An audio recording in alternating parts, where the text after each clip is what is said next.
क्या होगा अगर तुम्हें दुनिया खत्म होने से सिर्फ 1 घंटा पहले पता चल जाए कि सूरज अब जीवन नहीं, मौत बांटेगा, और तुम्हारे सामने सिर्फ 3 विकल्प हो? एक ऐसी अटूट किलेबंदी जो कभी न टूटे, एक अनंत गोलियों वाली मशीन गन, या फिर एक वफादार नौकरानी।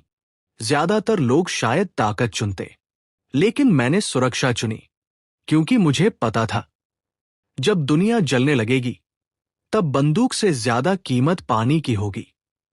मेरे फोन की स्क्रीन पर काउंटडाउन चल रहा था। ठीक 1 घंटा, बस इतना समय बचा था उस आपदा के आने में जो पूरी मानव सभ्यता को बदलने वाली थी। एक ऐसी गर्मी जो धीरे धीरे इंसानों से उनका विवेक, उनका धैर्य और आखिर में उनकी इंसानियत भी छीन लेगी। और इसलिए जब सिस्टम ने मुझे 3 विकल्प दिए, मैंने बिना एक पल गवाए पहला विकल्प चुन लिया। एक अविनाशी कूलिंग फोर्ट्रेस। अगले ही सेकंड मेरे सामने मौजूद छोटा सा किराए का कमरा अचानक बदलना शुरू हो गया। मैं अविश्वास से अपनी आंखों के सामने सब कुछ होते हुए देख रहा था। दीवारों पर चढ़ा पुराना प्लास्टर गायब होने लगा। उसकी जगह चमकदार चांदी जैसे धातु की मोटी परतें उभर आई। पूरा कमरा ऐसा लग रहा था मानो किसी साइंस फिक्शन फिल्म की सुरक्षित बंकर में बदल रहा हो। खिड़की के शीशे जोर जोर से कांपने लगे, फिर वे मोटे होते गए, और कुछ ही सेकंड में बैंक की बुलेट प्रूफ ग्लास जैसी मजबूत दीवार बन गए। बाहर से पूरा शीशा काला दिखाई देता था, लेकिन अंदर से मैं सब कुछ साफ देख सकता था। छत पर लगा पुराना पंखा अचानक अपनी जगह से टूटकर नीचे गिरा, लेकिन फर्श तक पहुंचने से पहले ही वह चमकते कणों में बदलकर हवा में गायब हो गया। उसकी जगह एक अदृश्य सेंट्रल एयर कंडीशनिंग सिस्टम सक्रिय हो गया। अगले ही पल ठंडी हवा की एक लहर पूरे कमरे में दौड़ गई।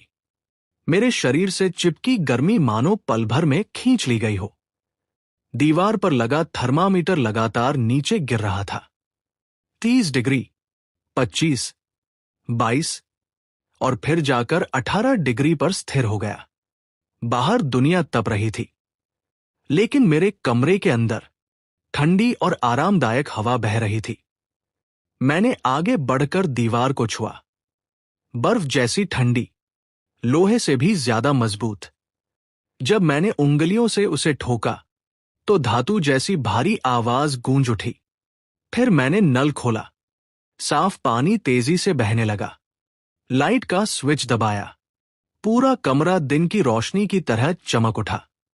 मैं कुछ सेकंड तक वहीं खड़ा रहा। सिर्फ एक ही विचार मेरे दिमाग में घूम रहा था। ये पागलपन है, लेकिन सिस्टम का सरप्राइज अभी खत्म नहीं हुआ था।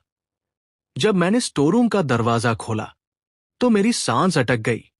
जो कमरा पहले लगभग खाली था, वो अब राशन से ठसाठस भरा हुआ था। फ्रिज के अंदर महंगे ड्रिंक्स की कतारें लगी थी। सॉफ्ट ड्रिंक्स, आयातित बियर, महंगे स्टेक्स, समुद्री खाने की दुर्लभ चीजें, और पता नहीं क्या क्या। स्टोररूम में चावल, आटा, तेल और हर तरह के डिब्बाबंद खाद्य पदार्थ पहाड़ की तरह जमा थे। सेल्फ हीटिंग हॉटपॉट्स, कंप्रेस्ड बिस्किट्स, आपातकालीन राशन, सब कुछ। मैंने जल्दी से हिसाब लगाया। अगर मैं अकेला रहूं तो ये सामान मुझे कई सालों तक जिंदा रख सकता था। तभी सिस्टम की आवाज दोबारा सुनाई दी। Modification complete. आपको सुखद जीवन की शुभकामनाएं। और फिर पूर्ण सन्नाटा। मैंने तुरंत अपना फोन निकाला। काउंटडाउन अब सिर्फ 45 मिनट दिखा रहा था। सामान की कोई कमी नहीं थी। फिर भी मेरे अंदर का जमाखोर चैन से नहीं बैठा, क्योंकि मुझे पता था आने वाले समय में असली मुद्रा पैसा नहीं होगी, पानी और बर्फ होगी। जिसके पास पानी होगा उसी के पास शक्ति होगी। मैंने बिना देर किए हर डिलीवरी ऐप खोल डाला। एक के बाद एक कॉल्स शुरू हो गई। हेलो, मुझे 100 बड़े पानी के ड्रम चाहिए। क्या मतलब नहीं पहुंचा सकते? डबल पैसे दूंगा। जो भी चाहिए ले लो, बस अभी पहुंचाओ। अगली कॉल, तुम्हारी दुकान की सारी बर्फ चाहिए मुझे। हाँ, पूरी की पूरी। और सारे ड्रिंक्स भी। पैसों की चिंता मत करो, बस आधे घंटे के अंदर चाहिए। मेरी आवाज में ऐसी हड़बड़ी थी कि शायद सामने वाले भी घबरा गए होंगे। कुछ ही देर बाद पहला पानी वाला दरवाजे पर पहुंचा। उसके कंधे पर भारी ड्रम रखा था और पूरा शरीर पसीने में डूबा हुआ था। कमरे में घुसते ही वो हांफने लगा। भाई, आज तो मौसम जान ले रहा है। लगता है 40 डिग्री पार कर गया। तेरे ऑर्डर ने तो मेरी आत्मा निकाल दी। मैंने कोई जवाब नहीं दिया, सिर्फ पैसे ट्रांसफर किए और बाकी ड्रम जल्दी लाने को कहा। उसके बाद तो जैसे मेला लग गया। पानी, बर्फ, स्नैक्स, ड्रिंक्स। हर कुछ मिनट में कोई नया डिलीवरी वाला दरवाजे पर खड़ा होता। मेरे छोटे से किराए के कमरे का दरवाजा पूरे मोहल्ले का सबसे व्यस्त स्थान बन चुका था। लेकिन एक चीज सब में समान थी। हर कोई मौसम को कोस रहा था, हर कोई पसीने से तर था और हर कोई मुझे ऐसे देख रहा था जैसे मैं पागल हो गया हूं। काश उन्हें पता होता कि मैं क्यों भाग दौड़ कर रहा हूं। लेकिन अब समझाने का समय खत्म हो चुका था। मैं बार बार अपने फोन की स्क्रीन देख रहा था। काउंटडाउन तेजी से शून्य की ओर बढ़ रहा था। दिल की धड़कनें हर सेकंड के साथ तेज होती जा रही थी। फिर आखिरकार वो क्षण आ गया। 12। काउंटडाउन शून्य पर पहुंच गया और अगले ही पल बाहर की धूप अचानक कई गुना तेज हो गई। ऐसा लगा मानो आसमान में दूसरा सूरज जल उठा हो। रोशनी इतनी भयानक थी कि आंखें चुभने लगी। सड़कें जलती हुई दिखाई देने लगी। हवा खुद आग की तरह लग रही थी। और तभी नीचे से एक चीख सुनाई दी, इतनी दर्दनाक, इतनी भयावह कि वह इंसानी आवाज कम और किसी मरते हुए जानवर की अंतिम पुकार ज्यादा लग रही थी। उस एक चीख ने पूरे इलाके की खामोशी चकनाचूर कर दी। फिर दूसरी चीख, फिर तीसरी, फिर दर्जनों। कुछ ही सेकंड में पूरे मोहल्ले में आतंक फैल चुका था। मैं धीरे धीरे खिड़की के पास पहुंचा और उस खास बुलेट प्रूफ शीशे के पीछे से बाहर झांका। जो दृश्य मेरी आंखों के सामने था वो किसी फिल्म का सीन नहीं था, वो असली नरक था। नीचे सड़क पर वही डिलीवरी राइडर खड़ा था जिसने कुछ मिनट पहले मेरे घर सामान पहुंचाया था। वो अपना स्कूटर स्टार्ट करने ही वाला था कि अचानक उसके पूरे शरीर की ताकत गायब हो गई। ऐसा लगा जैसे उसके शरीर की सारी हड्डियां एक ही पल में पिघल गई हों। वो सीधे सड़क पर ढेर हो गया। अगले ही सेकंड उसकी त्वचा लाल पड़ने लगी, फिर फफोले उभरने लगे। मैं अपनी आंखों के सामने उसकी चमड़ी को जलते हुए देख रहा था। वो जमीन पर तड़प रहा था, चिल्ला रहा था, लेकिन कोई उसकी मदद नहीं कर सकता था। पास के पेड़ की छाया में बैठे कुछ बुजुर्ग भी घबराकर चीखने लगे। वे भागकर बिल्डिंग के अंदर घुसना चाहते थे, लेकिन कुछ कदम दौड़ने के बाद ही उनके पैर जवाब दे गए। एक एक करके सब जमीन पर गिरने लगे। पूरा मोहल्ला दर्द भरी चीखों से भर चुका था। ऐसा लग रहा था मानो पूरी दुनिया को किसी विशाल स्टीमर में बंद करके उबाल दिया गया हो। हवा तक बदल चुकी थी। उसमें जले हुए मांस और तपती मिट्टी की गंध घुलने लगी थी। लेकिन ये सब देखकर भी मेरे चेहरे पर कोई भाव नहीं आया, क्योंकि मैं इस दिन का इंतजार कर रहा था। मैं मुड़ा, सीधे फ्रिज के पास गया और अंदर से बर्फ जैसी ठंडी कोक निकाली। आश्चर्य! कैन खुलने की आवाज कमरे में गूंज उठी। मैंने लंबा घूंट भरा। बर्फीला पेय गले से उतरता चला गया। बाहर लोग गर्मी से मर रहे थे और मैं 18 डिग्री वाले कमरे में बैठकर ठंडा पेय पी रहा था। सोफे पर आराम से लेटते हुए मैंने आंखें बंद कर ली। बाहर से आती चीखें, रोने की आवाजें, मदद की पुकारें, सब मिलकर किसी भयावह संगीत की तरह सुनाई दे रही थी। मानो दुनिया के अंत का कोई भव्य ऑर्केस्ट्रा बज रहा हो और मैं उसका अकेला वीआईपी दर्शक था। तभी मेरे दिमाग में सिस्टम की आवाज गूंज उठी। एपोकैलिप्स आधिकारिक रूप से शुरू हो चुकी है। Daily check in function unlock. प्रत्येक दिन एक चेक इन उपलब्ध होगा। पहले चेक इन पर विशेष बोनस सक्रिय। अपनी पहली मेड भर्ती करें। मैं हल्का सा मुस्कुराया। तो आखिरकार ये इनाम भी मिल गया। शुरुआती विकल्पों में जो तीसरा ऑप्शन था, वही एलिट मेड रिक्रूटमेंट कार्ड। मैंने उसे नहीं चुना था, लेकिन अब सिस्टम उसे बोनस के रूप में दे रहा था। सच कहूं तो यह सिस्टम उम्मीद से ज्यादा उदार था। मेड भर्ती शुरू करें। मेरे आदेश देते ही सिस्टम सक्रिय हो गया। होस्ट की अवचेतन पसंद के अनुसार मिलान किया जा रहा है। मैच सफल। लक्ष्य लिन मान। पहचान जियानिंग यूनिवर्सिटी की कैंपस ब्यूटी। होस्ट की पूर्व सहपाठी। वर्तमान स्थिति गंभीर डिहाइड्रेशन। शौक के कगार पर। यह नाम सुनते ही मेरे दिमाग में एक चेहरा उभर आया। लंबी, बेहद खूबसूरत और पूरे विश्वविद्यालय में मशहूर। कॉलेज के दिनों में उसके पीछे लड़कों की लाइन लगी रहती थी। दक्षिणी गेट से लेकर उत्तरी गेट तक। वो उन लोगों में से थी जिन्हें छूना तो दूर, पास से देखना भी मुश्किल था। लेकिन किस्मत कितनी जल्दी करवट बदलती है। दुनिया खत्म होते ही वही लड़की अब मेरी शरण में आने वाली थी। और तभी दरवाजे पर कमजोर लेकिन बेचैन दस्तक सुनाई दी। ठक ठक ठक। मैं धीरे धीरे दरवाजे तक गया। सिक्योरिटी मॉनिटर चालू किया। स्क्रीन पर जो चेहरा दिखाई दिया, उसे पहचानने में मुझे कुछ सेकंड लगे। पूरा चेहरा लाल पड़ चुका था। पसीना लगातार बह रहा था। आंखों के किनारों पर आंसुओं के निशान जमे हुए थे। वो लिन मान थी।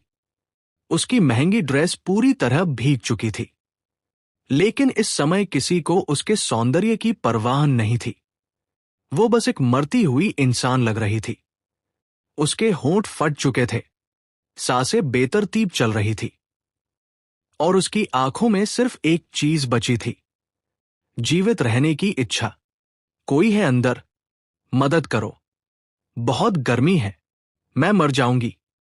उसकी आवाज इतनी कमजोर थी कि सुनकर ही समझ आ रहा था वो अपनी सीमा तक पहुंच चुकी है। लेकिन मैंने तुरंत दरवाजा नहीं खोला। मैंने इंटरकॉम का बटन दबाया और शांत आवाज में सिर्फ एक नाम लिया, लिन मान। मेरी आवाज सुनते ही उसकी आंखों में उम्मीद लौट आई, मानो डूबते इंसान को तिनका मिल गया हो। वो पूरी ताकत से दरवाजा पीटने लगी। सुचैन, क्या सच में तुम हो? जल्दी दरवाजा खोलो। कृपया मुझे अंदर आने दो।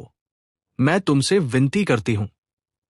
मैं कुछ क्षण चुप रहा, फिर धीरे से कोक का एक और घूंट लिया और शांत स्वर में पूछा, अंदर आना चाहती हो? हां, उसने बिना सोचे जवाब दिया। बस मुझे बचा लो, मैं कुछ भी करूंगी। मैं हल्का सा मुस्कुराया। कुछ भी? दरवाजे के बाहर कुछ सेकंड की खामोशी छा गई। फिर उसकी टूटी हुई आवाज सुनाई दी, हां, कुछ भी। मैंने गहरी सांस ली और धीरे धीरे जवाब दिया, अच्छा, तो आज से तुम सिर्फ मेरी शरण में रहने वाली व्यक्ति हो। अगर अंदर आना है तो मेरे नियम मानने होंगे। दरवाजे के बाहर अचानक सन्नाटा छा गया। मुझे पता था कि लिन मान के पास कोई दूसरा विकल्प नहीं बचा था। बाहर का तापमान लगातार बढ़ रहा था। हर गुजरता सेकंड उसे मौत के और करीब धकेल रहा था। जैसा मैंने सोचा था, कुछ ही देर बाद स्पीकर से उसकी टूटी हुई, रोती हुई आवाज सुनाई दी, मैं समझ गई, मैं आपकी मेड बन जाऊंगी। बस मुझे थोड़ा सा पानी दे दीजिए। मैं हल्का सा मुस्कुराया। सिर्फ बातों से काम नहीं चलेगा। पहले इस पर साइन करो, फिर तुम्हें अंदर आने दूंगा और आइस वाटर भी मिलेगा। अगले ही पल उसके सामने हवा में चमकते हुए शब्द उभर आए। यह एक मास्टर सर्वेंट कॉन्ट्रैक्ट था। सरल लेकिन बेहद क्रूर। सबसे महत्वपूर्ण शर्त सिर्फ एक थी, पार्टी बी, लिन मैन, अपनी इच्छा से पार्टी सू चेन की निजी संपत्ति बनेगी। उसे हर आदेश बिना किसी शर्त के मानना होगा। कभी विश्वासघात नहीं करेगी। नियम तोड़ने पर उसकी आत्मा दंड भुगतेगी। हवा में तैरते उन सुनहरे शब्दों को देखकर लिन मान का शरीर और ज्यादा कांपने लगा। शायद उसे लग रहा था कि वो कोई भ्रम देख रही है, लेकिन इस समय उसके पास सवाल पूछने की भी ताकत नहीं बची थी। जीने की चाहत बाकी हर भावना पर भारी पड़ चुकी थी। उसने कांपती उंगली आगे बढ़ाई, आंसू पोंछे और कॉन्ट्रैक्ट पर अपना नाम साइन कर दिया। Contract complete. सिस्टम की आवाज सुनते ही मैंने डोर अनलॉक कर दिया। भारी मेटल डोर बिना किसी आवाज के धीरे धीरे खुल गया। अंदर की ठंडी हवा बाहर फैल गई। लिन मान की आंखों में अचानक उम्मीद चमक उठी, मानो स्वर्ग का दरवाजा उसके सामने खुल गया हो। वो लगभग घिसटते हुए अंदर आई। जैसे ही कमरे में कदम रखा, उसके शरीर की आखिरी बची हुई ताकत भी खत्म हो गई। वो सीधे ठंडी फ्लोर पर गिर पड़ी, फिर लालच से ठंडी हवा को अपने फेफड़ों में भरने लगी। एक लंबी राहत भरी सांस उसके होठों से निकली। उसके चेहरे पर पहली बार दर्द की जगह सुकून दिखाई दिया। मैंने दरवाजा बंद कर दिया और उसी के साथ बाहर की जलती हुई दुनिया, चीखें और मौत की गर्मी सब कट गई। अब सिर्फ सन्नाटा बचा था। मैं नीचे झुककर उसे देखने लगा, बिल्कुल वैसे जैसे कोई अपनी नई हासिल की हुई ट्रॉफी को देखता है। वेलकम, मेरी पहली मेड। काफी देर बाद लिन मान खुद को संभाल पाई। वो धीरे धीरे उठकर बैठी और तभी उसकी नजर कमरे पर पड़ी। अगले ही पल वह पूरी तरह स्तब्ध रह गई। उसकी आंखें एक कोने से दूसरे कोने तक घूमने लगी। आरामदायक टेम्परेचर, दिन जैसी चमकती लाइट्स, आधुनिक इंटीरियर और फ्रिज में रखे ढेर सारे ड्रिंक्स, सब कुछ किसी सपने जैसा लग रहा था। कुछ मिनट पहले वह बाहर नरक देख चुकी थी और अब उसी बिल्डिंग के अंदर उसे एक छोटा सा स्वर्ग दिखाई दे रहा था। ये कैसे संभव है? वो बुदबुदाई। तुम्हारा घर ऐसा कैसे है? उसकी आवाज में हैरानी भी थी और अविश्वास भी, लेकिन मैंने कोई जवाब नहीं दिया। मैं फ्रिज तक गया, एक मिनरल वाटर की बोतल निकाली, ढक्कन खोला और उसके सामने ले आया। लिन मान की नजर जैसे ही पानी पर पड़ी, उसकी आंखें वहीं जम गई। इस वक्त उसकी सारी शान, सारा घमंड सब गायब हो चुका था। उसे सिर्फ पानी दिखाई दे रहा था। वो तुरंत आगे झुकी, फटे हुए होठों से बोतल पकड़ी और एक ही सांस में आधी बोतल खाली कर दी। कुछ ही सेकंड में पूरा पानी खत्म हो गया। तभी उसके चेहरे पर थोड़ी जान लौटी, गालों में हल्का रंग वापस आया। उसने गहरी सांस ली। Thank you. उसकी आंखों में कई भाव एक साथ दिखाई दे रहे थे, कृतज्ञता, डर और कहीं न कहीं छिपी हुई शर्मिंदगी। लेकिन मुझे इन भावनाओं में कोई दिलचस्पी नहीं थी। मैंने ठंडे स्वर में कहा, अपनी पहचान याद रखो। अब तुम कौन हो ये मत भूलना। जाओ, पहले शावर लो। मुझे अपनी मेड से बदबू पसंद नहीं। मैंने बाथरूम की तरफ इशारा किया, फिर स्टोर रूम से एक साफ बाथरोब निकालकर उसकी तरफ उछाल दिया। लिन मान ने चुपचाप बाथरोब उठा लिया, होंठ दबाए, सिर झुकाया और बिना कुछ कहे बाथरूम की तरफ चल दी। कुछ ही देर बाद अंदर से बहते पानी की आवाज आने लगी। मैं सोफे पर बैठ गया। मेरा मूड काफी अच्छा था। कॉलेज की वो लड़की जो कभी मेरी तरफ ठीक से देखती तक नहीं थी, आज मेरी शरण में खड़ी थी। ये एहसास किसी आइस कोल्ड कोक से भी ज्यादा सुकून दे रहा था। लेकिन यह शांति ज्यादा देर नहीं चली। अचानक दरवाजे पर जोरदार धमाका हुआ। धड़ाम, धड़ाम, धड़ाम। ये दस्तक पहले से कहीं ज्यादा आक्रामक थी। दरवाजा खोलो, अंदर जो भी है बाहर आओ। हमें पता है कोई अंदर छिपा है। बाहर लोग मर रहे हैं और तुम एसी एंजॉय कर रहे हो। जरा भी इंसानियत नहीं है क्या? सारे एसी बाहर निकालो। सब लोग बारी बारी इस्तेमाल करेंगे, वरना पुलिस बुलाएंगे। मेरे चेहरे पर हल्की भौहें सिकुड़ गई। मैं उठा और कैमरा मॉनिटर चालू किया। स्क्रीन पर 7-8 लोग दिखाई दिए। सबसे आगे ऊपर वाली मंजिल के 2 बदमाश खड़े थे। पूरे मोहल्ले में उनकी आवारागर्दी मशहूर थी। उनमें से एक के हाथ में क्रोबार था और वह मेरी तरफ ऐसे देख रहा था, मानो दरवाजा तोड़ने का इंतजार कर रहा हो। बाकी पड़ोसी उनके पीछे खड़े थे। भीड़ में खड़े लोगों को देखते ही मेरी नजर एक खास चेहरे पर जाकर रुकी। उसे मैं बहुत अच्छी तरह पहचानता था। मोहल्ले का सबसे बड़ा, नैतिकता का ठेकेदार। हर वक्त दूसरों को ज्ञान बांटना उसकी आदत थी। किसी की गाड़ी थोड़ी टेढ़ी पार्क हो जाए, किसी ने कचरा गलत जगह फेंक दिया हो, या किसी का किसी से झगड़ा हो जाए, वो हर मामले में अपनी नाक घुसा देता। खुद को पूरे मोहल्ले का न्यायाधीश समझता था। इस समय भी वो दोनों हाथ कमर पर रखे खड़ा था, चेहरे पर वही बनावटी धार्मिकता, और मेरी तरफ देखकर ऊंची आवाज में चिल्ला रहा था, अरे नौजवान, जल्दी दरवाजा खोलो। ये असाधारण समय है। ऐसे समय में सबको मिलकर रहना चाहिए। इतने अच्छे संसाधन अकेले रखना बहुत स्वार्थी बात है। सबको अंदर आने दो, थोड़ी देर शरण लेने दो। मैं स्क्रीन पर दिखाई दे रहे उन चेहरों को देखता रहा। फिर अचानक हंसी आ गई। कितने मूर्ख लोग हैं। उन्हें अभी तक समझ ही नहीं आया कि दुनिया बदल चुकी है। कानून खत्म, नियम खत्म, नैतिकता खत्म। अब सिर्फ ताकत बोलने वाली थी। और तभी सिस्टम की आवाज दोबारा सुनाई दी, डेली चेक इन सक्सेसफुल। कृपया अपना रिवॉर्ड चुनें। ऑप्शन ए, एक box tomahawk stacks. Option B, physical stats double. Option C, tactical crossbow mastery. मैंने बिना सोचे ऑप्शन सी चुन लिया। Selection successful. अगले ही पल मेरे दिमाग में जानकारी का सैलाब उमड़ पड़ा।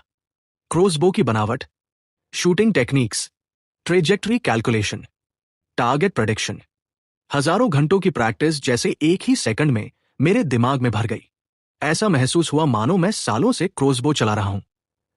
और तभी मेरे हाथ में अचानक एक काला टैक्टिकल हैंड क्रोसबो प्रकट हुआ, साथ में चमकते हुए बोल्ट्स का पूरा क्विवर भी। मैंने सहजता से क्रोसबो कॉक किया, एक बोल्ट लोड किया, फिर धीरे धीरे दरवाजा लगभग 10 सेंटीमीटर खोला। तुरंत बाहर की जलती हुई हवा अंदर घुसाई, इतनी गर्म कि सामने खड़े लोग खुद पीछे हट गए। सबसे आगे खड़ा पीले बालों वाला गुंडा मुझे देखते ही गुर्राया। उसने क्रोबार उठाकर मेरी तरफ इशारा किया। आखिर बाहर निकल ही आया। अगर भलाई चाहता है तो सारा खाना और ड्रिंक्स हमारे हवाले कर दे, और ये एसी भी। वो अपनी बात पूरी भी नहीं कर पाया। खूं, हवा को चीरती एक हल्की आवाज सुनाई दी। मैंने ट्रिगर दबा दिया। अगले ही पल बोल्ट बिजली की तरह निकला और सीधे उसकी जांघ में जा धंसा। आ! गुंडे की दर्दनाक चीख पूरे कॉरिडोर में गूंज उठी। उसका पैर जवाब दे गया। वो सीधे घुटनों के बल गिर पड़ा। कुछ ही सेकंड में उसकी पैंट खून से भीगने लगी। पूरा समूह स्तब्ध रह गया। किसी को समझ ही नहीं आया कि अभी क्या हुआ। कुछ क्षण के लिए पूरा माहौल जम गया। फिर सबसे पहले वही बूढ़ा आदमी होश में आया। उसने कांपती उंगली मेरी तरफ उठाई। तू पागल हो गया है क्या? किसी को घायल कर दिया। ये गैरकानूनी है। मैं पुलिस बुलाऊंगा, तुझे जेल भिजवाऊंगा। उसकी बात सुनकर मुझे हंसी आ गई। मैंने दरवाजे की दरार से हाथ बाहर निकाला, उसका कॉलर पकड़ा और एक झटके में अपनी तरफ खींच लिया। फिर धड़ाक, एक जोरदार थप्पड़ उसके चेहरे पर पड़ा, इतना तेज कि उसका सिर एक तरफ घूम गया। कुछ ही सेकंड में उसका गाल सूजने लगा। होंठ के कोने से खून निकल आया। वो स्तब्ध खड़ा रह गया। शायद उसे यकीन ही नहीं हो रहा था कि किसी ने उसे मारा है। मैं उसके करीब झुका और बेहद धीमी आवाज में कहा, ध्यान से सुन बूढ़े, एपोकैलिप्स शुरू हो चुकी है। अब मेरे नियम ही कानून है। और रही पुलिस की बात, मैंने बाहर जलती हुई दुनिया की तरफ देखा, फिर मुस्कुराया। हो सकता है इस समय वे खुद बचने की कोशिश कर रहे हों। अगर एक शब्द और बोला तो अगला बोल्ट पैर में नहीं लगेगा। मेरी आंखों में देखते ही उसका चेहरा सफेद पड़ गया। मैंने उसे धक्का दिया। वो लड़खड़ाता हुआ जमीन पर गिर पड़ा। फिर मैंने बाकी लोगों की तरफ देखा। एक एक शब्द साफ सुनाई दे रहा था, जो भी मेरे दरवाजे की तरफ एक कदम और बढ़ाएगा, वो जिंदा वापस नहीं जाएगा। चारों तरफ सन्नाटा छा गया। सभी की नजरें पहले जमीन पर पड़े घायल गुंडे पर गई, फिर मेरे हाथ में मौजूद क्रॉसबो पर। उनके चेहरों से रंग उड़ चुका था। कुछ सेकंड पहले जो लोग धमकी दे रहे थे, अब उनकी आंखों में सिर्फ डर बचा था। अगले ही पल सब पीछे हटने लगे। कोई कुछ नहीं बोला, कोई बहस नहीं की। सब जल्दी जल्दी वहां से भाग गए। मैंने दरवाजा बंद कर दिया और एक बार फिर कमरा शांत हो गया। बाहर चीखें थी, गर्मी थी, मौत थी, लेकिन अंदर सिर्फ ठंडी हवा और सन्नाटा। उसी समय बाथरूम का दरवाजा खुला। लिन मान बाहर आई। उसने ढीला बाथरोब पहन रखा था। भीगे हुए बाल कंधों पर बिखरे हुए थे। लेकिन जैसे ही उसकी नजर मेरे हाथ में क्रॉसबो पर पड़ी और दरवाजे के पास गिरे खून के निशान पर गई, उसका चेहरा तुरंत सफेद पड़ गया। उसने घबराकर मेरी तरफ देखा और धीमी आवाज में पूछा, अभी क्या हुआ था? लिन मान की आवाज में घबराहट साफ सुनाई दे रही थी। उसकी नजर बार बार मेरे हाथ में पकड़े क्रॉसबो और दरवाजे के पास पड़े खून के निशानों पर जा रही थी। लेकिन मैंने उसकी तरफ देखा तक नहीं। मैंने क्रॉसबो को सीधे सिस्टम स्पेस में वापस रख दिया। फिर शांत स्वर में कहा, जाकर बाथटब भर दो, मुझे नहाना है। मेरी आवाज बिल्कुल सपाट थी। न गुस्सा, न दया, न कोई भावना। यही बात उसे और ज्यादा डरा रही थी। लिन मान हल्का सा कांप गई। कुछ देर पहले की चीखें, दरवाजे के बाहर का खून और अभी अभी जो हुआ था, उसे लगभग अंदाजा हो चुका था। लेकिन उसने कोई सवाल नहीं पूछा। डर ने उसके बाकी सारे भाव दबा दिए थे। उसने धीरे से सिर झुकाया, जी, और चुपचाप बाथरूम की तरफ मुड़ गई। कुछ ही देर बाद अंदर से बहते पानी की आवाज आने लगी। मैं संतुष्टि से मुस्कुराया। अब बात बन रही थी। एक मेड को मेड की तरह ही व्यवहार करना चाहिए। मैं दरवाजे के पास गया। जब मैंने कुछ देर पहले दरवाजा खोला था, तब जो गर्म हवा अंदर आई थी, उसे एसी की ठंडी हवा पूरी तरह खत्म कर चुकी थी। कमरे का तापमान फिर से आरामदायक हो चुका था। मैं नीचे झुका, फर्श पर पड़े खून के कुछ सूखे धब्बों को देखा। भौहें हल्की सिकुड़ गई। ये दृश्य मुझे पसंद नहीं आया। थोड़ी देर बाद लिन मान बाथरूम से बाहर आई। मैंने फर्श की तरफ इशारा किया। मुझे अपने घर में गंदगी पसंद नहीं। उसकी नजर जैसे ही खून के धब्बों पर पड़ी, उसका चेहरा और सफेद पड़ गया। शरीर हल्का सा कांप उठा। मैंने पूछा, क्या हुआ? नहीं कर सकती। नहीं। वह जल्दी से सिर हिलाने लगी। फिर बिना एक शब्द बोले बकेट और रैग उठाया और घुटनों के बल बैठकर फर्श साफ करने लगी। धीरे धीरे एक एक धब्बा मिटाती हुई। मैं चुपचाप उसे देखता रहा। कभी कॉलेज की सबसे चर्चित लड़की, जिसके आसपास हमेशा लोगों की भीड़ लगी रहती थी, और आज वही लड़की घुटनों पर बैठकर मेरे लिए फर्श साफ कर रही थी। मेरे अंदर एक अजीब संतोष पैदा हुआ। यही शक्ति थी। यही एपोकैलिप्स की असली सच्चाई थी। इसने कुछ लोगों से सब कुछ छीन लिया था और कुछ लोगों को सब कुछ दे दिया था। मैंने उस पर ध्यान देना बंद कर दिया। सीधे बाथरूम में चला गया। बाथटब पहले से तैयार था। पानी का तापमान बिल्कुल सही। हल्की सी खुशबू भी हवा में फैली हुई थी। शायद उसने बॉडी वॉश भी डाल दिया था। मैं आराम से टब में बैठ गया। गर्म पानी ने पूरे शरीर को ढक लिया। दिन भर का तनाव धीरे धीरे पिघलने लगा। मैंने आंखें बंद कर ली। सिर्फ एक दिन में मेरी जिंदगी पूरी तरह बदल चुकी थी।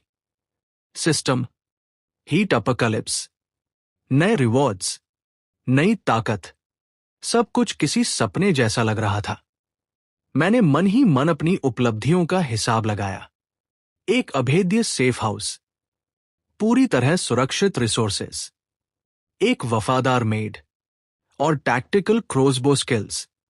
अगर कोई और होता तो शायद खुद को अजय समझने लगता। लेकिन मैं जानता था, ये बस शुरुआत थी। आज जो लोग दरवाजे पर आए थे, वे सिर्फ शुरुआती परेशानी थे। जैसे जैसे समय बीतेगा, बाहर के लोग और ज्यादा बेकाबू होते जाएंगे। भूख, प्यास और मौत का डर इंसानों को राक्षस बना देता है। अगर मुझे जीवित रहना था तो और ताकतवर बनना पड़ेगा। नहाने के बाद मैंने साफ कपड़े पहने, फ्रिज खोला, प्राइम सरलॉन स्टेक निकाला, साथ में रेड वाइन की बोतल।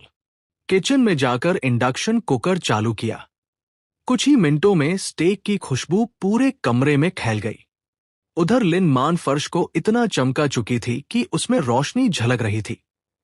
अब वो लिविंग रूम के बीचों बीच खड़ी थी, बेचैन, संकोच में, मानो कोई छात्रा गलती करने के बाद प्रिंसिपल के सामने खड़ी हो। उसे समझ नहीं आ रहा था कि हाथ कहाँ रखे। मैंने उसकी तरफ देखे बिना कहा, इधर आओ। वो कुछ पल झिझकी, फिर छोटे छोटे कदमों से आगे बढ़ी। स्टेक तवे पर सिजल कर रहा था। उसकी खुशबू लगातार फैल रही थी। अचानक गुर्र, उसके पेट से आवाज निकली, फिर दूसरी। लिन मान का चेहरा तुरंत लाल हो गया। उसने शर्म से अपना पेट पकड़ लिया।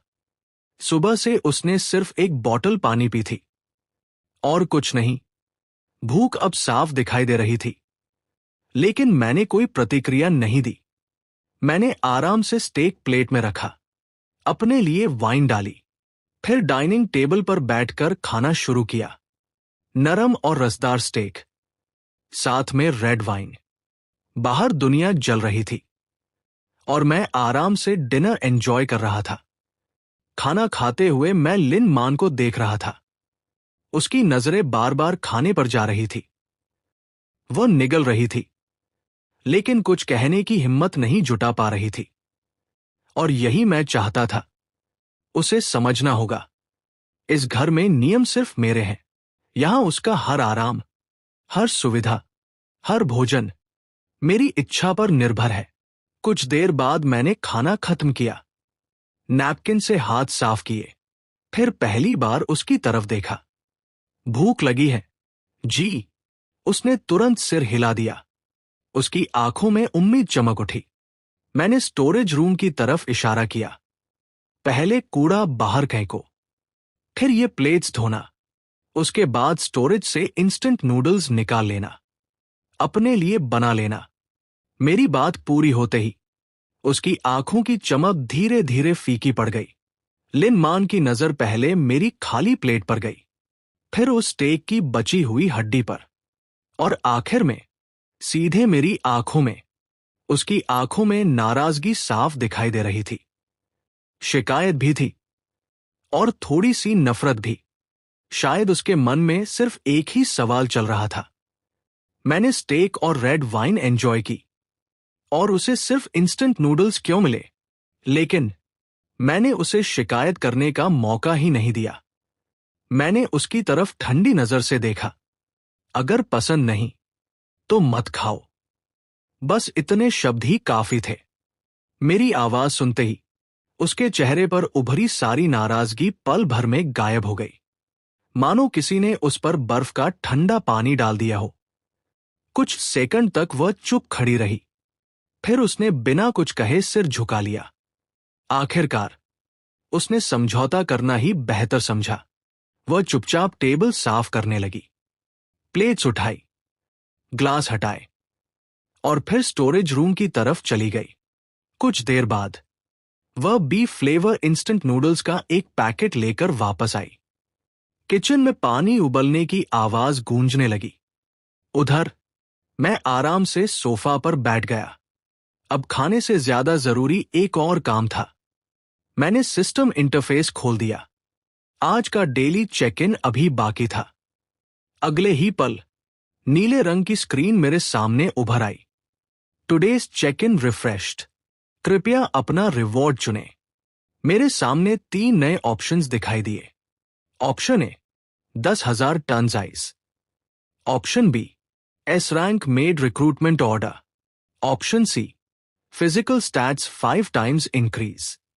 तीनों रिवॉर्ड्स देखकर मैं कुछ देर सोचने लगा। पहला रिवॉर्ड 10,000 टन बर्फ। हीट अपकलिप्स में इसकी कीमत सोने से भी कई गुना ज्यादा थी। जिसके पास इतनी आइस होगी वह किसी भी सर्वाइवर बेस को अपने सामने झुकने पर मजबूर कर सकता था। लेकिन समस्या स्टोरेज की थी।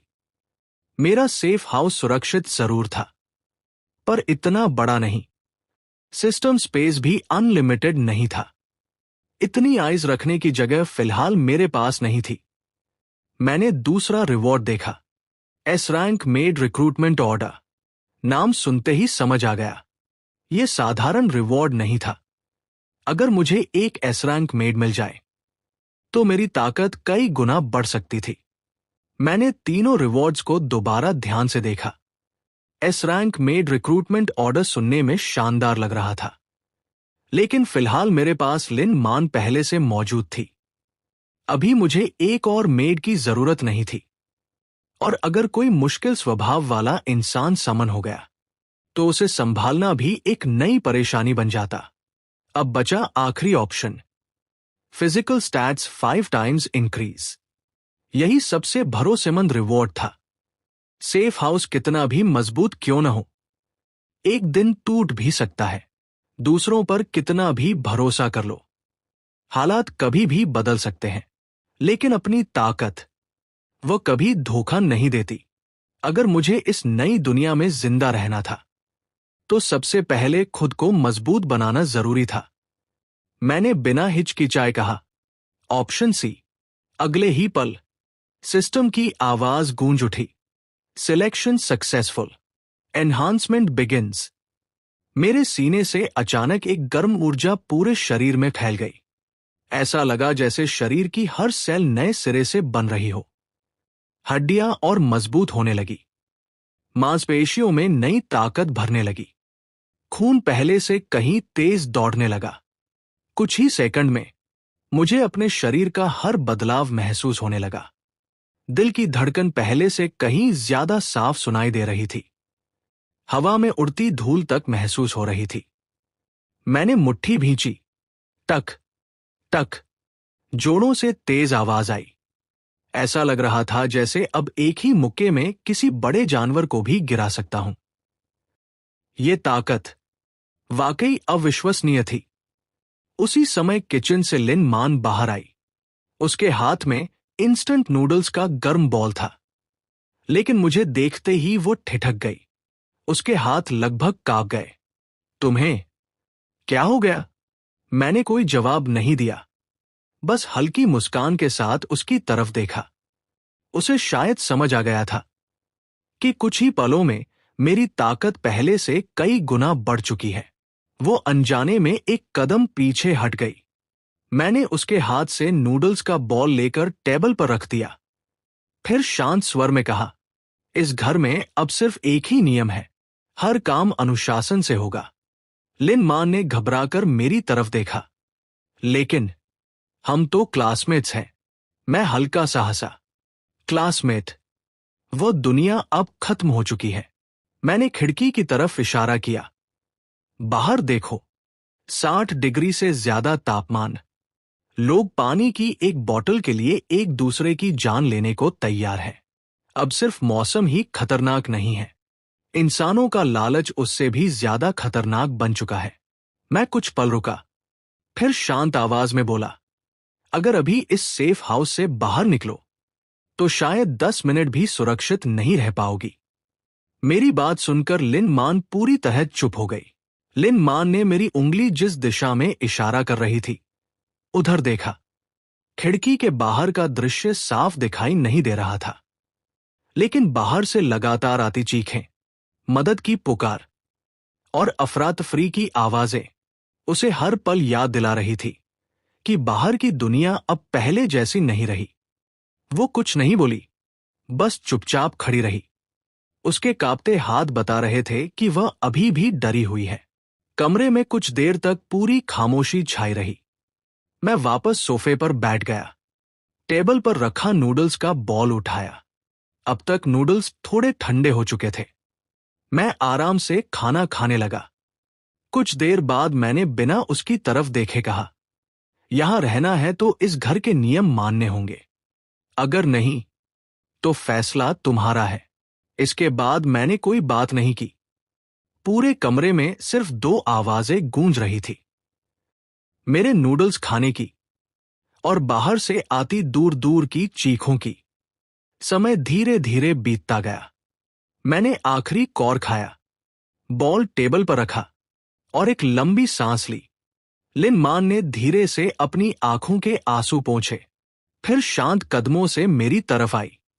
उसके चेहरे पर पहले जैसा विरोध नहीं था, सिर्फ थकान, डर और नई परिस्थितियों को स्वीकार करने की मजबूरी दिखाई दे रही थी।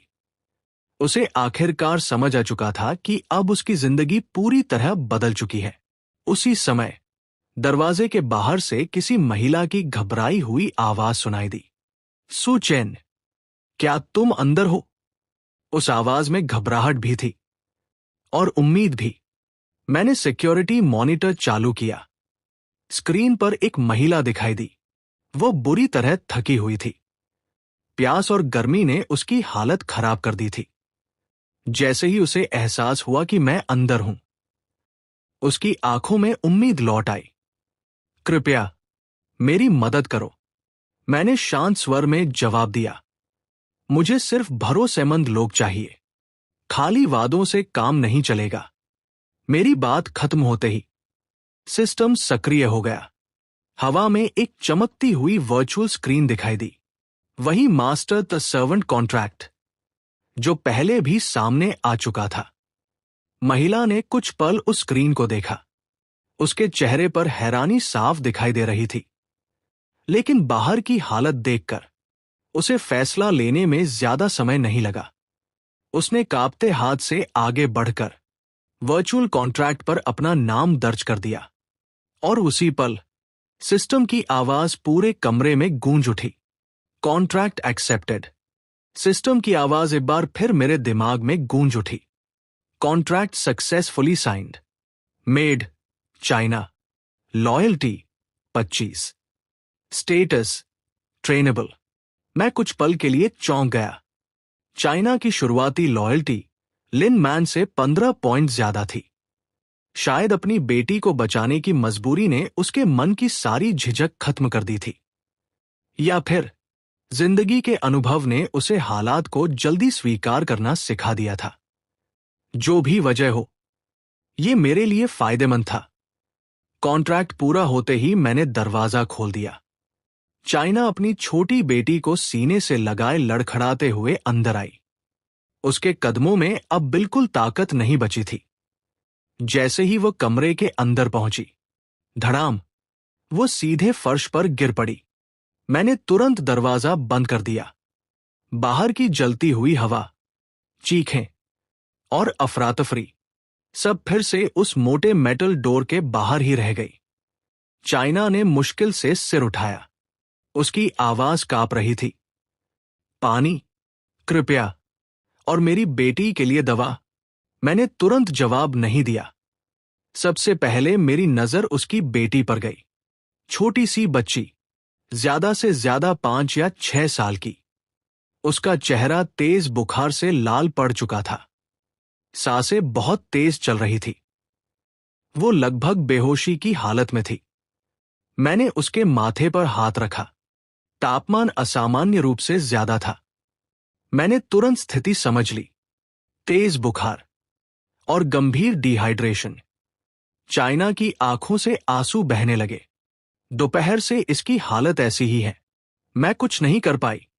मैंने उसे शांत रहने का इशारा किया। अभी रोने का समय नहीं है, पहले बच्ची का इलाज करते हैं। मैं तुरंत स्टोरेज रूम की तरफ गया। सेफ हाउस अपग्रेड के साथ मिला मेडिकल किट वही रखा था। उसके अंदर जरूरी दवाइयां और मेडिकल सप्लाईज पूरी तरह मौजूद थी। मैंने चिल्ड्रंस फीवर मेडिसिन निकाली, एंटीबायोटिक्स देखी, फिर सलाइन तैयार किया। जरूरी सामान एक एक करके सामने रख दिया। बच्ची को संभाल कर पकड़ो, मैंने कहा। चाइना ने बिना एक पल गवाए वैसा ही किया। मैंने सावधानी से उसकी बाह में वेन ढूंढी और इंजेक्शन लगा दिया। पूरा प्रोसेस बिना किसी जल्दबाजी के पूरा हुआ। चाइना लगातार मेरी तरफ देख रही थी। उसकी आंखों में हैरानी साफ दिखाई दे रही थी। शायद उसे उम्मीद नहीं थी कि मैं इतनी आसानी से ये सब कर सकता हूं। सच कहूं, मुझे खुद भी इसका जवाब नहीं पता था। संभव है कि सेफ हाउस अपग्रेड के साथ सिस्टम ने कुछ बेसिक मेडिकल स्किल्स भी दे दिए हों। सलाइन लगाने के बाद मैंने बच्चों की फीवर सिरप निकाली। धीरे धीरे बच्ची को दवा पिलाई। कुछ मिनट बाद मैंने राहत की सांस ली। कम से कम शुरुआती इलाज पूरा हो चुका था। मैंने चाइना की तरफ देखा, फिर बेडरूम की ओर इशारा किया। उसे उस कमरे में ले जाओ। आराम करने दो। गुनगुने पानी से शरीर पोंछना। हर आधे घंटे में थोड़ा थोड़ा पानी पिलाना। अगर सब ठीक रहा तो सुबह होने से पहले बुखार उतर जाएगा। चाइना कुछ पल तक मुझे देखती रही। उसके चेहरे पर हैरानी और राहत दोनों दिखाई दे रही थी। मैंने शांत स्वर में कहा, तुम दोनों बेडरूम में आराम करो। मैं आज सोफा पर सो जाऊंगा। मैंने चाइना की तरफ देखते हुए शांत स्वर में कहा, गलत मतलब मत निकालो। मैंने तुम्हारी बेटी की मदद इसलिए की क्योंकि वो अभी जिंदा रह सकती है और तुम्हारी मेडिकल स्किल्स इस सेफ हाउस के लिए उपयोगी हैं। चाइना कुछ पल चुप रही, फिर उसने धीरे से सिर झुका दिया। जी मास्टर। उसने अपनी बेटी को सावधानी से उठाया और बेडरूम की तरफ चली गई। कुछ ही देर में लिविंग रूम में सिर्फ मैं और लिन मैन रह गए। लिन मैन ने अभी अभी जो कुछ हुआ था सब अपनी आंखों से देखा था। उसकी नजर पहले बेडरूम की तरफ गई जहां चाइना अपनी बेटी के साथ ठहरी थी। फिर उसने उस छोटे से स्टोरेज रूम की तरफ देखा जो अब उसके रहने की जगह बनने वाला था। उसके चेहरे पर कई भाव एक साथ दिखाई दे रहे थे। शायद हैरानी, शायद असहजता या शायद राहत। लेकिन मैं उसके मन में क्या चल रहा था ये जानने की कोशिश नहीं करना चाहता था। मैंने स्टोरेज रूम की तरफ इशारा किया। आज से यही तुम्हारा कमरा है। कमरा मुश्किल से 5 स्क्वायर मीटर का था। छोटा, अंधेरा, लेकिन सुरक्षित। लिन मैन ने हल्का सा सिर झुकाया। जी मास्टर। फिर मैंने बेडरूम की तरफ देखा। चाइना अपनी बेटी को सुलाने में लगी हुई थी। मैंने आवाज लगाई, कल से मेडिकल किट व्यवस्थित करना, सारी दवाइयों की लिस्ट बनाना और बच्ची की देखभाल तुम्हारी जिम्मेदारी होगी। चाइना ने बिना देर किए जवाब दिया। समझ गई। दोनों को जिम्मेदारियां देने के बाद आखिरकार मुझे कुछ देर आराम करने का मौका मिला। मैं सोफे पर लेट गया। शरीर में नई मिली ताकत अभी भी साफ महसूस हो रही थी। सिस्टम की वजह से मेरी सर्वाइवल क्षमता पहले से कहीं ज्यादा बढ़ चुकी थी। मैंने आराम से सिस्टम इंटरफेस खोल दिया। दोनों मेड का स्टेटस स्क्रीन पर दिखाई दिया। Lin Man, loyalty 15-20, region master strength witnessed. फिर दूसरा स्टेटस सामने आया। China, loyalty 25-30, region daughter successfully treated. मैं कुछ पल तक स्क्रीन को देखता रहा। तो लॉयल्टी बढ़ाने का तरीका सिर्फ रिवॉर्ड्स नहीं था। लोगों का भरोसा, उनका अनुभव और मेरे फैसले भी उस पर असर डाल रहे थे। यानी अगर मैं सही समय पर सही निर्णय लूं तो भविष्य में और भी सिस्टम फंक्शंस अनलॉक हो सकते हैं। मैं इन्हीं बातों के बारे में सोच ही रहा था कि अचानक धड़ाम, इतना जोरदार धमाका हुआ कि पूरी बिल्डिंग हिल उठी। सोफा तक हल्का सा कांप गया। मैं तुरंत उठकर सर्वेलेंस मॉनिटर ऑन किया। स्क्रीन पर जो नजारा दिखाई दिया उसे देखकर मेरी भौहें सिकुड़ गई। नीचे सड़क पर एक बड़ी बस बेकाबू होकर दौड़ रही थी। उसके इंजन से काला धुआं निकल रहा था। लेकिन सबसे अजीब बात उसकी रफ्तार नहीं थी, बल्कि उसका निशाना था। अगले ही पल बस सीधे हमारी बिल्डिंग के सपोर्ट पिलर से टकरा गई। धड़ाम, जोरदार टक्कर की आवाज पूरे इलाके में गूंज उठी। बस रुकते ही उसके दरवाजे खुल गए और एक एक करके कई लोग बाहर कूदने लगे। उनके कपड़े फटे हुए थे, चेहरों पर इंसानियत का नामो निशान नहीं था।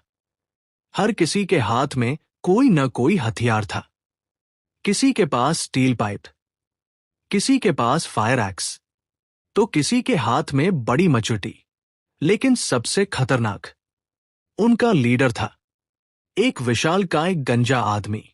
उसके हाथ में ऐसा हथियार था जिसने मुझे भी एक पल के लिए सतर्क कर दिया। Flame thrower. वह बिना रुके सामने वाले फ्लैट के आयरन डोर के पास गया, फिर ट्रिगर दबाया। फूंश! आग की लंबी लपट सीधे दरवाजे से टकराई। कुछ ही सेकंड में आयरन डोर लाल होकर चमकने लगा। गंजा आदमी जोर से हंसा। उसकी आवाज पूरे मोहल्ले में गूंज रही थी। सुनो सब, एक भी फ्लैट मत छोड़ना। हर घर की तलाशी लो। जो भी खाना मिले, जो भी पानी मिले, सब उठा लाओ। उसके इशारे पर पूरा गिरोह अलग अलग दिशाओं में फैल गया। मैं बिना पलक झपकाए मॉनिटर देखता रहा। अब बात साफ हो चुकी थी। ये कोई भूखी भीड़ नहीं थी। ये एक संगठित गैंग थी। उनके पास योजना थी, हथियार थे और साफ स्ट्रैटेजी भी। मेरी नजर फिर बस पर गई। अब समझ आया, उस पर लोहे की मोटी प्लेट्स लगी हुई थी। मतलब उन्होंने इस हमले की तैयारी पहले से कर रखी थी। उन्होंने हमारी बिल्डिंग को यूं ही नहीं चुना था। ऊंची बिल्डिंग, ज्यादा फ्लैट्स और ज्यादा रिसोर्सेज। यानी उनका लक्ष्य साफ था, पूरी बिल्डिंग पर कब्जा करना। मैंने गहरी सांस ली। इस बार सामने वाले दुश्मन पहले वाले पड़ोसियों जैसे नहीं थे।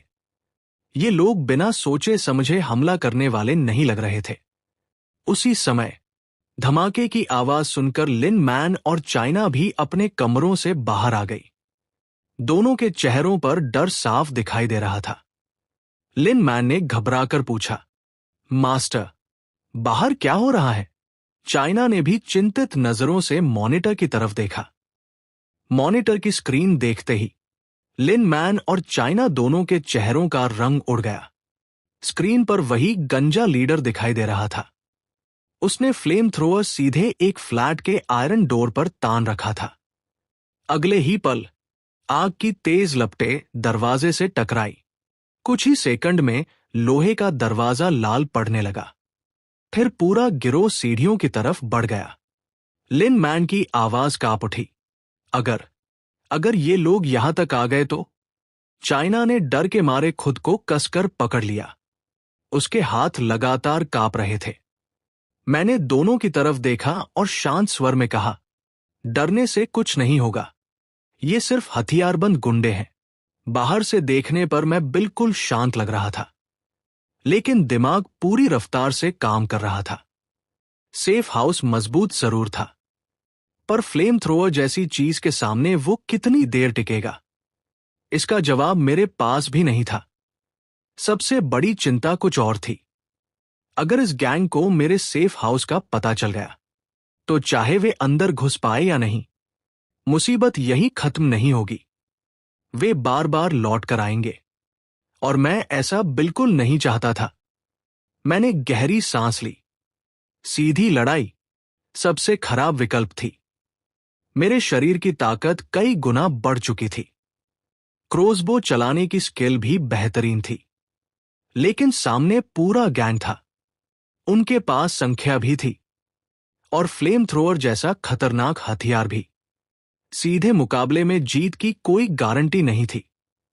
हां, मेरे पास एक फायदा जरूर था। उन्हें मेरी मौजूदगी का पता नहीं था, लेकिन मैं उनकी हर हरकत देख सकता था। मैंने फिर से मॉनिटर पर नजर डाली। अब वे पहली मंजिल के फ्लैट्स तोड़ना शुरू कर चुके थे। स्क्रीन से लगातार आवाजें आ रही थी।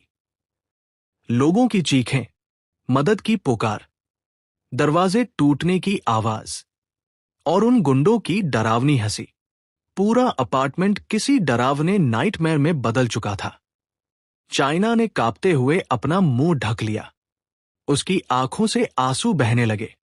शायद वह सोच रही थी, अगर मैंने दरवाजा नहीं खोला होता तो आज वही और उसकी बेटी भी इस नरक का हिस्सा होती। उधर लिन मैन भी डर के मारे सिर पकड़कर नीचे बैठ गई। मैंने तेज आवाज में कहा, खड़े हो जाओ। दोनों मेरी आवाज सुनते ही घबरा गई। उन्होंने तुरंत खुद को संभाला। मैंने चाइना की तरफ देखा। तुम नर्स हो। हॉस्पिटल में इमरजेंसी मेडिसिन्स का कोई बड़ा स्टोरेज है या ऐसी कोई जगह जहां मेडिकल सप्लाईज बड़ी मात्रा में मिल सके? चाइना कुछ पल सोचती रही, फिर बोली, हां, हमारे हॉस्पिटल के अंडरग्राउंड कोल्ड स्टोरेज में इमरजेंसी मेडिसिन्स का बड़ा रिजर्व है। वैक्सीन्स भी हैं और ऐसी कई दवाइयां जो बाहर की किसी फार्मेसी में नहीं मिलेंगी। मेरे चेहरे पर हल्की मुस्कान आ गई। बहुत अच्छा, यही जानकारी मुझे चाहिए थी। फिर मैंने धीरे धीरे अपना ध्यान लिन मैन की तरफ मोड़ा। उससे भी अब एक जरूरी सवाल पूछना था। मैंने लिन मैन की तरफ देखा। एक बात बताओ, क्या तुम्हारे पिता के पास कोई सीक्रेट वेयरहाउस, सेफ हाउस या ऐसा कोई प्राइवेट स्टोरेज है? मेरे सवाल पर लिन मैन कुछ पल के लिए चुप रह गई, फिर धीरे से सिर हिलाया। मुझे नहीं पता। उन्होंने कभी ऐसी बातें मुझसे शेयर नहीं की। मैंने कोई जवाब नहीं दिया, बस कुछ सेकंड तक उसे देखता रहा। फिर मेरा ध्यान वापस मॉनिटर पर चला गया। असल में मैं ये सवाल किसी और वजह से पूछ रहा था। इस समय जानकारी किसी भी हथियार से ज्यादा कीमती थी। जिस इंसान के पास ऐसी जानकारी होगी, वह भविष्य में सबसे उपयोगी साबित हो सकता था। चाइना ने हॉस्पिटल के इमरजेंसी मेडिकल स्टोरेज के बारे में बताया था। वह जानकारी मेरे लिए बेहद अहम थी। अगर भविष्य में मौका मिला तो वहां से जरूरी मेडिसिन्स और मेडिकल सप्लाईज हासिल की जा सकती थी।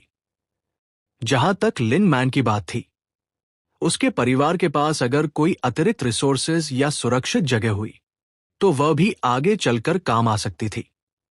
मैंने दोनों की तरफ देखा, फिर शांत स्वर में कहा, अभी के लिए अपने अपने कमरों में रहो, बिना जरूरत बाहर मत आना और कोई आवाज मत करना। फिर मैंने चाइना की तरफ देखा, अपनी बेटी का ध्यान रखना। उसने तुरंत सिर हिलाया। जी। मैंने लिन मैन की तरफ देखा, तुम भी अपने कमरे में रहो। उसने भी बिना कुछ कहे हामी भर दी। कुछ ही सेकंड में दोनों अपने अपने कमरों में चली गई। एक बार फिर पूरे लिविंग रूम में सन्नाटा छा गया। मैंने दोबारा सर्वेलेंस मॉनिटर चालू किया। नीचे का हाल पहले से भी ज्यादा खराब हो चुका था। वह गैंग बेहद तेजी से आगे बढ़ रहा था। अब वे दूसरी मंजिल तक पहुंच चुके थे। उनका तरीका बेहद सीधा था। जहां दरवाजा कमजोर मिला, उसे फायर एक्स से तोड़ दिया। जहां लॉक मजबूत मिला, वहां स्टील पाइप से उखाड़ने की कोशिश की। और अगर कुछ भी काम न करे तो उनका लीडर फ्लेम थ्रोअर इस्तेमाल कर देता। मैंने अपने मेटल डोर की तरफ देखा। वो काफी मजबूत था, लेकिन अगर लगातार फ्लेम थ्रोअर की आग झेलनी पड़ी तो शायद ज्यादा देर तक टिक नहीं पाएगा। सिर्फ इंतजार करना अब सबसे बड़ी गलती होती। मुझे पहले ही कोई योजना बनानी थी। मैं तुरंत सेफ हाउस के कंट्रोल पैनल के पास गया। अपग्रेड के बाद यह नया डिवाइस दीवार पर लगाया गया था। यहीं से पूरे सेफ हाउस के सिस्टम्स को कंट्रोल किया जा सकता था। मैंने गहरी सांस ली।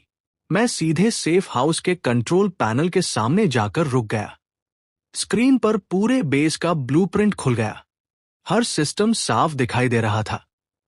Power supply, water circulation, ventilation system और कई दूसरे control modules.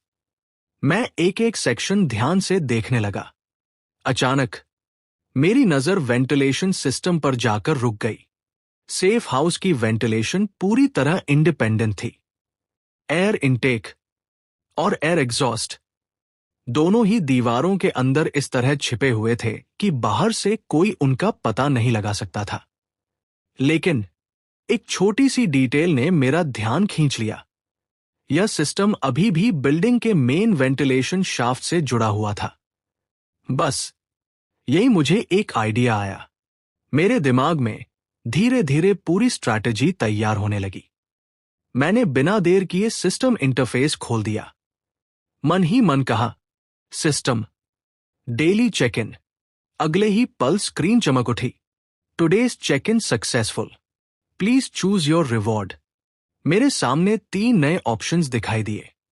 Option A, base upgrade kit. Safe house का एरिया बढ़कर 300 स्क्वायर मीटर हो जाएगा।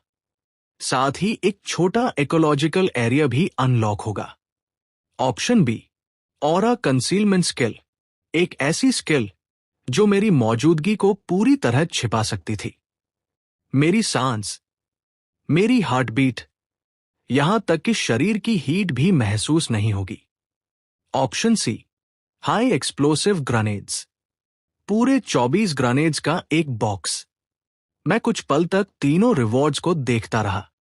कमाल की बात थी, ऐसा लग रहा था जैसे सिस्टम को पहले से पता हो कि मुझे इस समय किस चीज की जरूरत है। पहला ऑप्शन लंबे समय के लिए सबसे फायदेमंद था।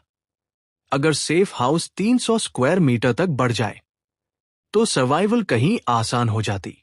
इकोलॉजिकल एरिया का मतलब भविष्य में खुद खाना उगाने की संभावना भी। दूसरा ऑप्शन ग्रेनेड्स, सीधा और बेहद खतरनाक। अगर हालात हाथ से निकल जाए तो कुछ ग्रेनेड्स पूरे गैंग का खेल खत्म कर सकते थे। लेकिन जोखिम भी उतना ही बड़ा था। धमाके की आवाज, बिल्डिंग को नुकसान, और सबसे बड़ी बात, मेरे सेफ हाउस का राज खुल सकता था। मैंने धीरे धीरे तीसरे ऑप्शन पर नजर टिकाई, ऑरा कंसीलमेंट। पहली नजर में यह सबसे साधारण स्किल लग रही थी, लेकिन मेरे दिमाग में जो प्लान बन चुका था उसके लिए यही सबसे जरूरी थी। अगर मुझे कुछ समय के लिए सेफ हाउस से बाहर निकलना पड़ा तो यह स्किल मेरी सबसे बड़ी सुरक्षा बन सकती थी। भीड़ के बीच या अंधेरी सीढ़ियों में अगर कोई मेरी मौजूदगी महसूस ही ना कर सके तो मेरे बचने की संभावना कई गुना बढ़ जाती। मैंने बिना हिचकिचाए फैसला ले लिया। Option B, aura concealment. अगले ही पल सिस्टम की आवाज फिर गूंजी, selection successful, congratulations host, aura concealment acquired. मेरे सिर के ऊपर से ठंडी हवा की एक लहर पूरे शरीर में फैल गई। अजीब सा एहसास होने लगा, मानो मेरा शरीर धीरे धीरे आसपास के माहौल में घुल रहा हो। मैंने अपनी सांसों पर ध्यान दिया। वे पहले से कहीं हल्की महसूस हो रही थी। दिल की धड़कन लगभग सुनाई ही नहीं दे रही थी। यहां तक कि शरीर से निकलने वाली गर्मी भी जैसे किसी अदृश्य परत के पीछे छिप गई हो। मैंने अगर स्टोरी पसंद आया हो तो कमेंट में एक रेड हार्ट देना कभी मत भूलना। और हाँ, लाइक, कमेंट और सब्सक्राइब करना कभी मत भूलना। नेक्स्ट पार्ट के लिए सब्सक्राइब करो एपिक मैनवाजेड को, क्योंकि स्टोरी अभी बाकी है।